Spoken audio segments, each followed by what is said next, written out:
ক্ষেত্রে বা তিনটি ক্ষেত্রে আমাদের এই জায়গাটা আছে। মুরব্বী আপনি বসেন, আমি আপনাকে সময় দিব। আচ্ছা, এক হচ্ছে পদায়ন, পোস্টিং এর ক্ষেত্রে খুলনা রেঞ্জ যত লোক আমার অফিসে আছে সমস্ত লোক যেদিন আসেন আমি চেষ্টা করি ওই দিনই লটারির মাধ্যমে শতভাগ মানুষের পোস্টিং দিয়ে দিতে, এবং আমার জানা মতে দুইটি ক্ষেত্র ছাড়া লটারির বাইরে কোনো পোস্টিং হয় না। এক, যদি কোনো লোকের বয়স যদি আর 1 বছর চাকরির বয়স থাকে তাহলে তিনি যে স্টেশনে যেতে চাইবেন সে ওই স্টেশনে যাবেন, কারণ তার পিআরের সময় আছে আর 1 বছর।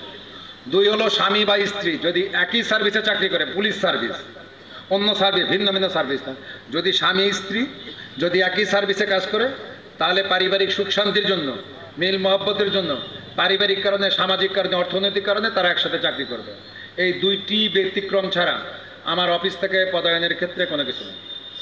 এবং আমার ধারণা যেহেতু এটা আমার অফিস এটা শতভাগ একদম জিরো ডেভিয়েশন দিয়ে করে, ইভেন সেটা যদি যে আপনিও যদি ধরেন একবারে ধরেন আমাদের যে বীর মুক্তিযোদ্ধা ভাই আর কি, ধরেন তার ভাতিজাও যদি আমাকে বলে যে ডিআইজি সাহেব এটা আমার ভাতিজা, আপনার চাচি বলছে যদি একটু কুষ্টিয়াতে দেন আর কি, আমি বিনয়ের সাথে অপারগতা করতে ভাই এটা আমার পক্ষে সম্ভব না, তাকে পোস্টিং লটারি করে নিতে হবে, এর বাইরে কোনো পোস্টিং নেই। তাহলে আমরা করি কেমনে? আগে তাকে জয়েন করতে হবে, 3 মাস পরে সে যদি বলে যে আমার বাবা বা মা খুব অসুস্থ, আমি একমাত্র ছেলে, দেন, তাহলে তারপরে আমরা একটা পার্ট 2 দিয়ে কাজটা করে দিই। 2, রিক্রুটমেন্টের ক্ষেত্রে আস্থার সাথে বলি, পরশুদিন রিক্রুটমেন্ট হয়েছে নাকি? কনস্টেবল রিক্রুটমেন্ট হয়েছে না? আমি আরো 2 ঘন্টা এই কুষ্টিয়া থাকবো। কয়জন রিক্রুট করছো? 7-8 জন। 7-8 জন মানুষ রিক্রুট হয়েছে, আমি আরো 2 ঘন্টা কুষ্টিয়া শহরে থাকবো। যে 7-8 জনের চাকরি হয়েছে, যদি কোনো অভিভাবক, কোনো পরিবার, কোনো দালাল, কোনো বদমাইশ যেই হোক, ভালো হোক খারাপ হোক, যদি বলতে পারে যে এই রিক্রুটমেন্টের সাথে কোনো লোক পুলিশকে 1 টাকা দিয়েছে, আমি তার বিরুদ্ধে মামলা নিয়ে চলে যাবো।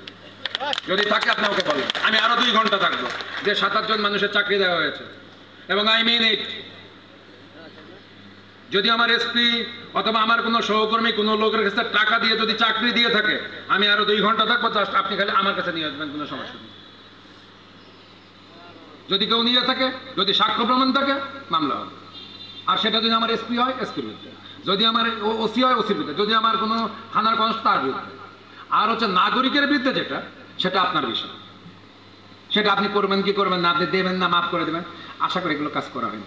এটা শুধুমাত্র কুষ্টিয়া জেলার ক্ষেত্রে না, আস্থার সাথে বলি, বিশ্বাসের সাথে বলি, গোটা Khulna division just it is happening. যদি আপনার কিছু থাকে, এর বাইরেও কিছু ডেভিয়েশন থাকবে, এর বাইরেও কিছু ডেভিয়েশন থাকবে।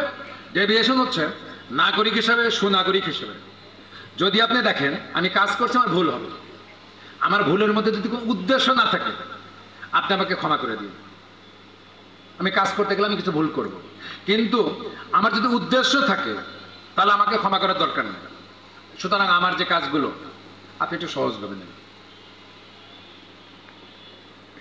আপনি সহজভাবে নেবেন। মানে যেহেতু আমার কাজ করতে গেলে ভুল হবে, আমার এই ভুলগুলোকে একটু সহজভাবে নেবেন। আর যদি মনে হয় যে আমার ভুলের মধ্যে ইন্টেনশন আছে, তাহলে আপনি এটাকে হার্ড ভাবে নেবেন, কোনো সমস্যা নেই।